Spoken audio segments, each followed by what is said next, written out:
আসসালামু আলাইকুম রহমতুল্লাহি ওয়া বারাকাতুহু। আমরা এখন আছি মিঠামনের ফেরিতে।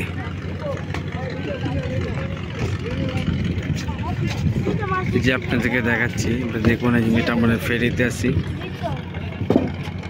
ওই পার মিঠামন।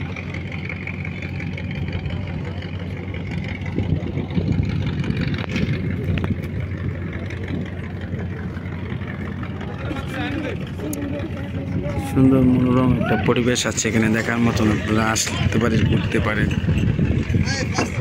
এইমাত্র ফেরিতে উঠলাম নদী পারানোর জন্য।